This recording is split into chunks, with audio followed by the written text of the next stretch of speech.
नमस्कार, आप देख रहे हैं उत्तराखंड का बुलेटिन और मैं हूं आपके साथ स्मिता सिंह। बुलेटिन की शुरुआत करते हैं बड़ी खबरों के साथ। प्रधानमंत्री नरेंद्र मोदी ने उत्तराखंड को बड़ी सौगात दी है। प्रधानमंत्री ने देहरादून से दिल्ली के बीच पहली वंदे भारत एक्सप्रेस ट्रेन को हरी झंडी दिखाई है। प्रधानमंत्री नरेंद्र मोदी ने सुबह 11 बजे दिल्ली के आनंद विहार रेलवे स्टेशन पर वर्चुअल माध्यम से वंदे भारत एक्सप्रेस का उद्घाटन किया।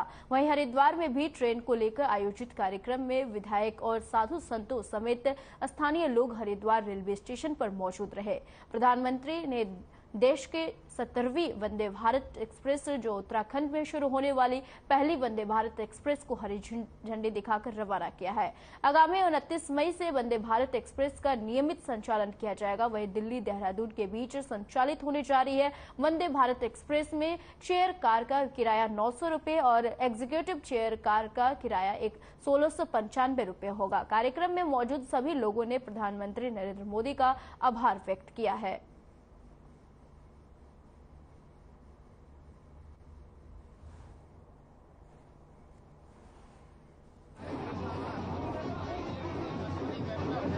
प्रधानमंत्री जी ने देवभूमि तपोभूमि उत्तराखंड की पहली वंदे भारत ट्रेन को आज फ्लैग ऑफ किया है।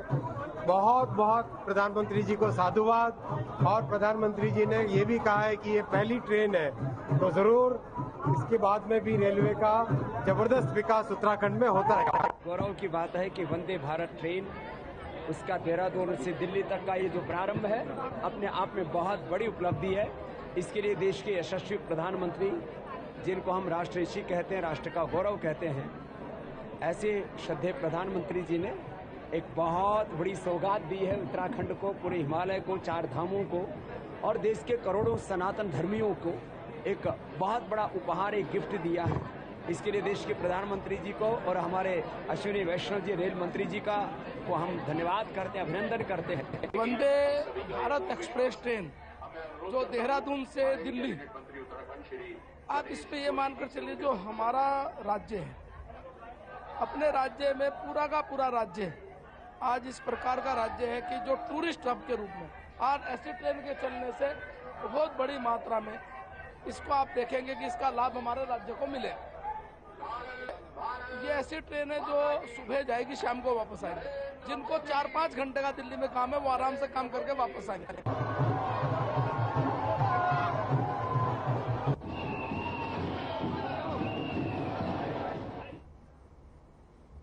बहुजन समाज पार्टी के नवनियुक्त प्रदेश अध्यक्ष चौधरी श्रेष्ठपाल काशीपुर दौरे पर पहुंचे, जहां कार्यकर्ताओं ने उनका जोरदार स्वागत किया।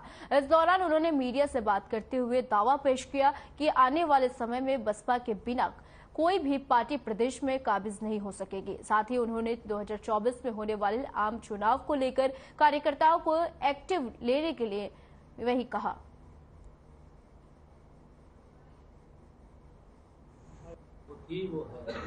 जिला कमेटी में और जो कुमायूं मंडल का दौरा आज है, ये तो बहुजन समाज पार्टी का माननीय बहन जी ने मुझे तीसरी बार प्रदेश अध्यक्ष बनाया है। मैं माननीय बहन जी का शुक्रगुजार हूँ कि उन्होंने मेरे अंदर कुछ देखा होगा, मैं उनका सिपाही हूँ।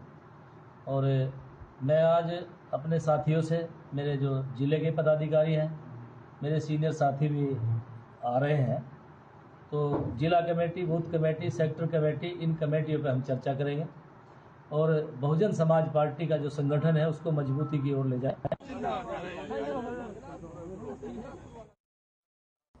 चमोली के नारायण बगर प्रखंड के चलियापानी गांव में भगवती राजेश्वरी व गिरिजा भवानी का नवनिर्मित भव्य मंदिर में विधि विधान से मूर्ति स्थापना का 5 दिवसीय कार्यक्रम संपन्न हुआ। चलियापानी गांव में मां भगवती राजा राजेश्वरी गिरजा भवानी का पौराणिक मंदिर का भव्य नव निर्माण करने के बाद ग्रामीणों ने पुजारियों और देवी के पशुओं की मौजूदगी में मंदिर में 5 दिवसीय पूजा अर्चना की। मां राजेश्वरी गिरजा भवानी की नई मूर्ति की प्राण प्रतिष्ठा संपन्न किया। और बताते चले कि यह गांव चौपता चौरी का पड़ोसी गांव है और वहां भी प्रसिद्ध चौपता चौरी की ही भव्यता वही विराजमान है। और आपको बता दें कि माता रानी का पौराणिक काल से ही मंदिर विराजमान है, लेकिन वह काफी पुराना हो गया है और जिस कारण से सभी ग्रामीणों ने तय किया कि मंदिर को भव्य स्वरूप दिया जाना चाहिए।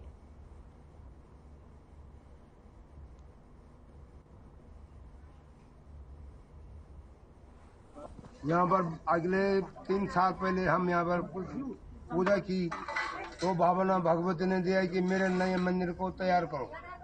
तो मेरे ग्राम वासी ने पंच पगड़े ने सबने वचन पकड़ा। आज उस वचन का भोगी मंदिर तैयार, गुम्फा तैयार हो गया है और उसमें 2 वो बना रखा है। हमारे ग्राम क्षेत्र चल्यापानी में पहुंचे और हमारे यहाँ पे मंदिरों का बहुत निजीकरण था। जो हमने इस समय मंदिरों के उच्चीकरण के लिए हमने प्रत्येक व्यक्ति को सुझाव दिया कि मंदिरों को बनना है। हमारे गांव में इस समय जैन साहब जी थे, उन्होंने हमारे गांव में मूर्ति स्थापना करवाई। पूरे गांव के सहयोग से इतना बड़ा मंदिर बना और मंदिर के लिए मैं पूरे गांव को हार्दिक स्वागत करता हूं। पूरे गांव के लिए बहुत बहुत धन्यवाद आपका। हाँ, वोटी थी, वोटी के सामने आई, वोटी में बोला कि मुझे एक मुरकुला बना दो।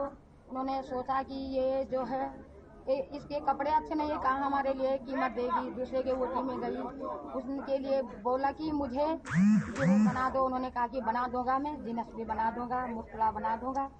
उसके बाद उसने अपना रूप धर कर रूप धारी किया, यहाँ से ऊपर गई, अच्छे अपना परिवार पूरा रूप धरा। माता ने जो रूप धरा तो रूप में धर में सब देखते रहे कि यहाँ पर से तो इसके कपड़े अच्छे नहीं, जो कि सोना चांदी के जेवर भी बनाए करते थे, सब कुछ थे।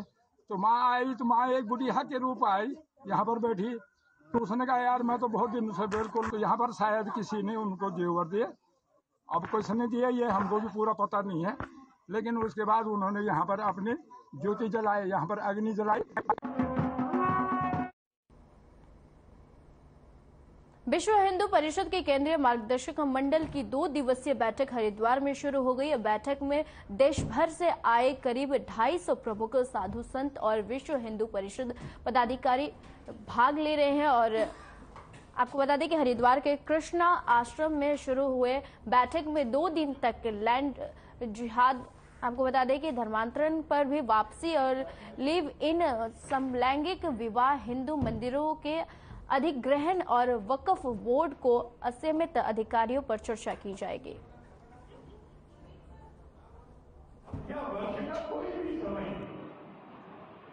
और भारत की ये हिंदू संस्कृति पूरे विश्व को परिवार मानती है। भारत की हिंदू संस्कृति सबके हितों की बात कहती है, सबके अधिकार, सम्मान, स्वाभिमान की चिंता रखती है। आज भारत के सभी शीर्षस्थ शिखरस्थ पूज्य संतों ने इस बात पर विचार किया कि हमारी संस्कृति और संस्कार का संरक्षण हो, और जो समलैंगिक विवाह पर जो माननीय उच्चतम न्यायालय विचार कर रहा है, तो हमारे भारत के सभी संत ऐसा कह रहे हैं कि ये विचार भारत में नहीं होना चाहिए, क्योंकि विवाह एक अत्यंत पवित्र संस्था है। नरेंद्रनगर में G20 की दूसरी anti corruption working group meeting का शुभारंभ किया गया। G20 के एंटी करप्शन वर्किंग ग्रुप इस दिन 3 दिवसीय आयोजन के दौरान है और 20 सदस्य देशों के 10 आमंत्रित देशों और 9 अंतर्राष्ट्रीय संगठनों के 90 से अधिक प्रतिनिधि ACWG की पहली बैठक में चर्चा को आगे बढ़ाएंगे। इस मौके पर केंद्रीय रक्षा राज्य मंत्री अजय भट्ट ने कहा कि देवभूमि उत्तराखंड में दूसरी एंटी करप्शन वर्किंग ग्रुप की बैठक का आयोजन होगा और सौभाग्य का विषय है कि इस बैठक में वैश्विक स्तर पर भ्रष्टाचार नियंत्रण के प्रयासों पर विचार विमर्श और मंथन किया जाएगा, जो विश्व को भ्रष्टाचार के विरुद्ध लड़ाई में मार्गदर्शन करेगा। हम एक परिवार में अगर कोई घुन लगता है, विकृति आती है या तबाही होती है, मैं तबाही शब्द इसलिए कह रहा हूं कि भ्रष्टाचार ने कई देशों को ही तबाह कर डाला है, होती है, तो हम इसको ज्वाइंटली लड़ेंगे। जैसे किसी देश से कुछ चीज आ रही है, कहीं से कुछ आ रहा है, और आपको पता है जासूसी से आ रहा है, कितनी चीजें हम आज पकड़ रहे हैं, समुद्र के रास्ते से आ रहा है, कई अन्य जगह से आ रहा है। तो इसको अगर हमारा ग्लोबल लेवल पर, इंटरनेशनल लेवल पर सहयोग नहीं होगा तो हम इसकी फाइट नहीं कर सकते हैं। भ्रष्टाचार के खिलाफ जो ऑडिट संस्थाएं हैं, जो ऑडिट करने वाली संस्थाएं हैं, अपने अपनी जगह वो मजबूत हों और वो एक दूसरे से इंटरकनेक्टेड हों, अंदर अंदर ही इंटरकनेक्टेड हों। जब परिवार पर विपत्ति आ रही तो अलग अलग क्यों हैं? हमारा एक कोई कॉमन कमिटमेंट होना चाहिए, ये भी हमारा इसका मुख्य उद्देश्य है। सांस्कृतिक, ऐतिहासिक और धार्मिक नगरी अल्मोड़ा में विवेकानंद द्वार का शिलान्यास किया गया। आपको बता दें कि शिलान्यास के दौरान साथ ही आपको बता दें कि पूर्व सीएम और महाराष्ट्र के पूर्व राज्यपाल भगत सिंह कोश्यारी ने अल्मोड़ा के प्रवेश स्थान पर विवेकानंद द्वार का भूमि पूजन किया। रामकृष्ण मिशन की स्थापना की 125वीं वर्षगांठ को भव्य और ऐतिहासिक बनाने के लिए अल्मोड़ा में भव्य कार्यक्रम का आयोजन किया जा रहा है। इसी क्रम में अल्मोड़ा के प्रवेश द्वार पर विवेकानंद गेट का भूमि पूजन किया गया। स्वामी विवेकानंद अल्मोड़ा में 3 बार आए थे।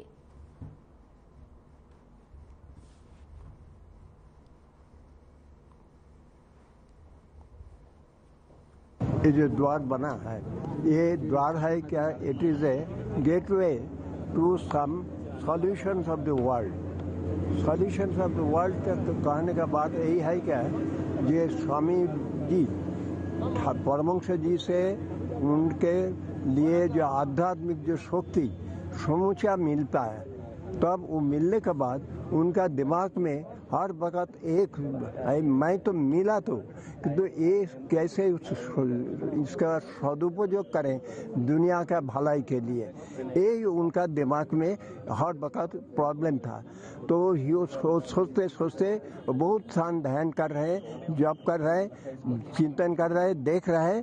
स्वामी विवेकानंद सर्किट ये ऑलरेडी बना हुआ है और आप विश्वास मान के चलो उससे कुछ और आगे भी सर्किट, क्योंकि स्वामी जी का आशीर्वाद है हमारे प्रधानमंत्री पर, हमारे मुख्यमंत्री पर, तो मुझे लगता है जिस सर्किट की आप कल्पना कर रहे हैं आपके आशीर्वाद से उससे भी और अधिक कुछ होने वाला है, जिसके माध्यम से यहाँ पर्यटक आएंगे तो अध्यात्म का ज्ञान देने वाले लोग अधिक से अधिक संख्या में आएंगे। एक नए युग का सूत्रपात हो रहा है और मैं सोचता हूँ कि इस द्वार ने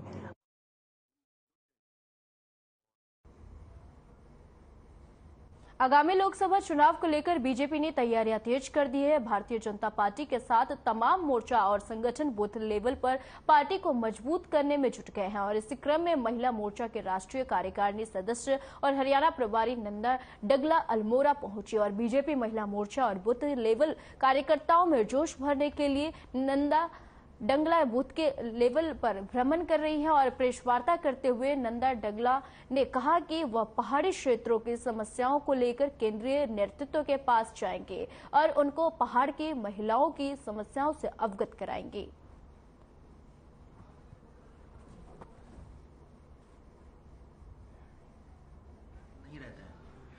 सदस्य हरियाणा की प्रभारी आपके बीच में यहाँ पर माता बहनों से मिलने आई हूँ, बेटियों से मिलने आई हूँ जो हमारी पार्टी को सपोर्ट करते हैं, पार्टी के पदाधिकारियों से मिलने आई हूँ और जो समस्याएं यहाँ पे लोकल है, महिलाओं की भी है, यहाँ के निवासियों की भी है, उनको लेकर मैं अपने दिल्ली जाऊंगी और वहाँ पर प्रयास हम ये करेंगे कि आने वाली सरकार जो दिल्ली की रहेगी 2024 की, उससे पूर्व ही इन समस्याओं का समाधान हो जाए। आपको बता दें कि हरियाणा प्रभारी नंदा डगला का दौरा चल रहा है और दौरा के दौरान अल्मोड़ा पहुंचे और पहाड़ी क्षेत्रों का भ्रमण किया और साथ ही बूथों स्तर पर मजबूती के साथ महिलाओं को भी उतारने की कोशिश कर रही है और महिलाओं की भी समस्याएं सुनी। और आपको बता दें कि हरियाणा प्रभारी नंदा डगला जो है वो अल्मोड़ा दौरे पर है आजकल और पहाड़ी क्षेत्रों का भ्रमण कर रही हैं, साथ ही महिलाओं की समस्याएं भी सुन रही हैं। आपको बता दें कि अल्मोड़ा दौरे पर है नंदा डगला जो कि हरियाणा प्रभारी है।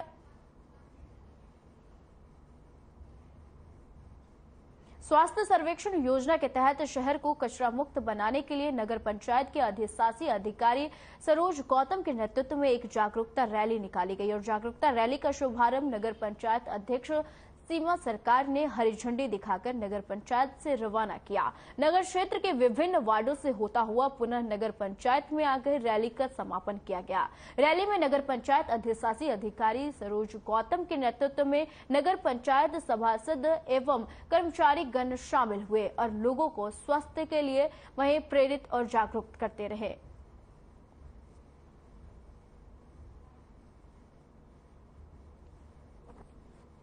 ये जो रैली निकली थी ये स्वच्छता अभियान, विशेष स्वच्छता अभियान की रैली निकली थी जो कि समय समय पर शासन द्वारा और नगर पंचायत द्वारा भी सफाई अभियान चलाया जाता है।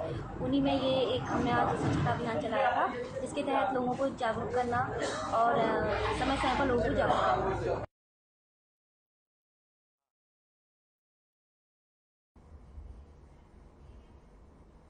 बीएसपी के नवनियुक्त प्रदेश अध्यक्ष चौधरी शेषपाल हल्द्वानी सर्किट हाउस में बहुजन समाज के एक सम्मेलन में शामिल होने के लिए जा रहे थे और इस बीच वह काशीपुर लोक निर्माण विभाग में कार्यकर्ताओं से मुलाकात किए लिए रुक गए और जहां उन्होंने आगामी निकाय चुनाव को लेकर 2024 में आम चुनाव को लेकर बसपा कार्यकर्ताओं को जरूरी टिप्स दिए और इस दौरान उन्होंने वहीं मीडिया से बात करते हुए दावा पेश किया है कि आने वाले समय में बहुजन समाज पार्टी के बिना कोई भी पार्टी प्रदेश पर काबिज नहीं हो सकेगी।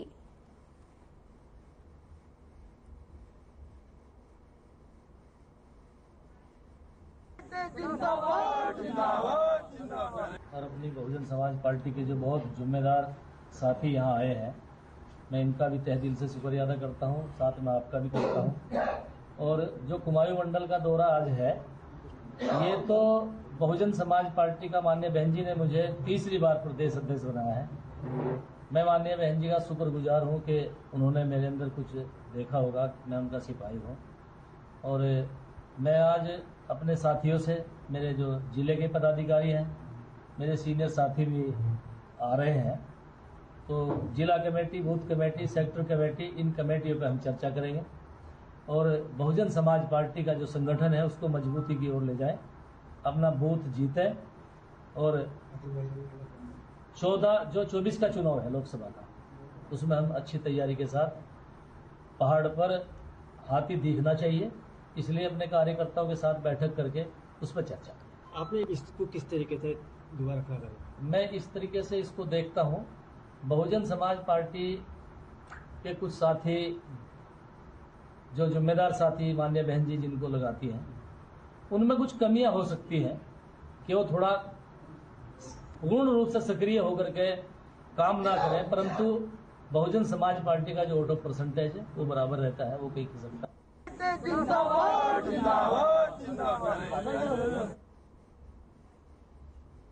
उत्तराखंड हाई स्कूल और इंटरमीडिएट बोर्ड परिणाम घोषित हुआ है और जिसमें जनपद उधम सिंह नगर के जसपुर के रामलाल विद्या मंदिर की कक्षा 12वीं की छात्रा तनु चौहान ने पूरे प्रदेश में 97.6% अंक प्राप्त कर जसपुर क्षेत्र का नाम रोशन किया है और उत्तराखंड में टॉप किया है। तनु चौहान के परिवार के साथ साथ विद्यालय में खुशी का माहौल है और छात्रा तनु चौहान ने प्रदेश में पहला स्थान प्राप्त कर सिर्फ जसपुर का ही नहीं बल्कि जनपद का भी नाम रोशन किया है। छात्रा तनु चौहान के विद्यालय पहुंचने पर अध्यापकों और प्रधानाचार्य के छात्रा और उनके माता पिता को मिठाई खिलाकर बधाई दी गई और वहीं छात्रा तनु चौहान ने कहा कि घंटों की मेहनत के बाद इस मुकाम को हासिल किया है और साथ ही छात्रा ने अपनी इस कामयाबी का श्रेय अपने माता पिता और गुरुजनों को दिया है और छात्रा ने आगे का लक्ष्य अपना यूपीएससी में सफलता प्राप्त करना बताया।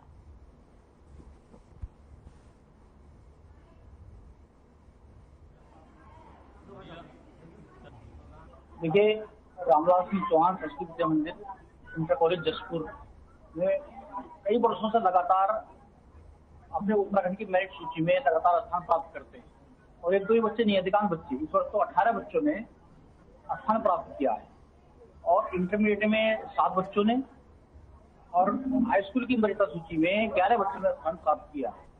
ये मुख्य रूप से जिन बालिका ने तनु चौहान ने उत्तराखंड टॉप किया है, वास्तव में वह बालिका बहुत ही सिंसियर रहती है और पूरा उसका पढ़ाई पर ध्यान है, जबकि एक सामान्य परिवार से वो बालिका आती है।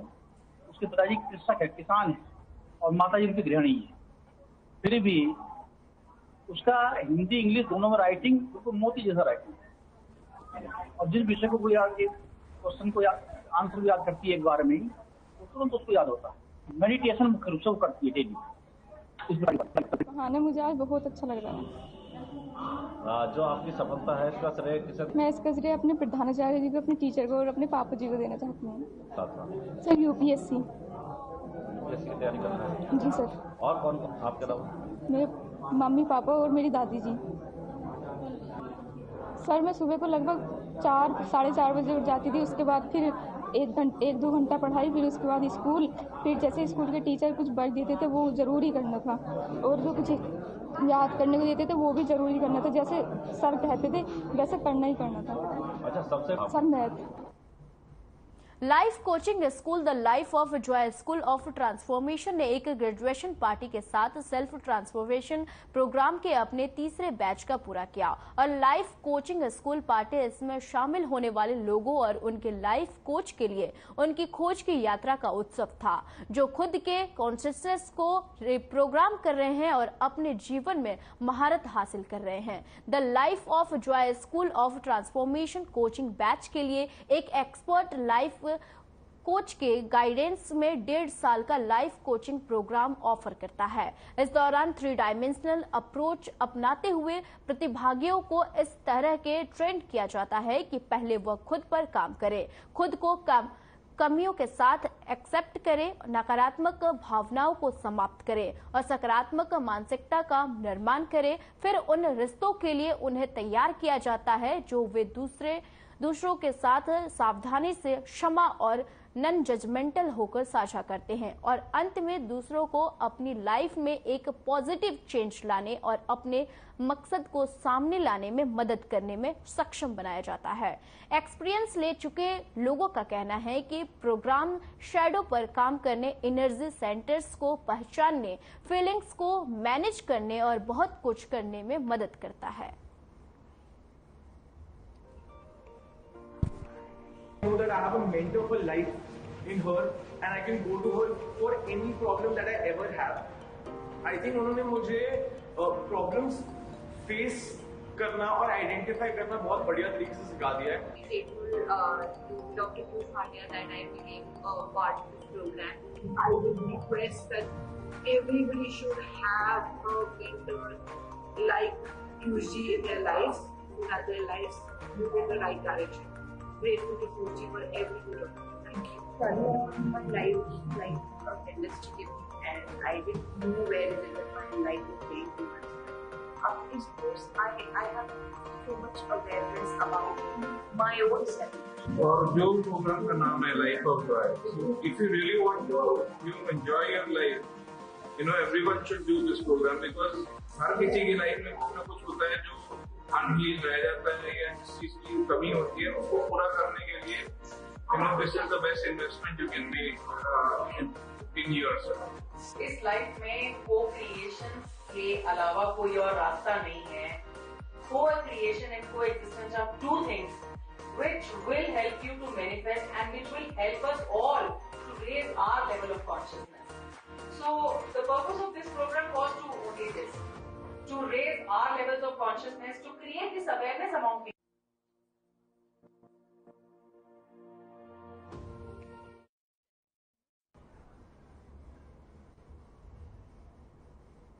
इस बुलेटिन में फिलहाल के लिए इतना ही। मुझे दीजिए इजाजत। नमस्कार।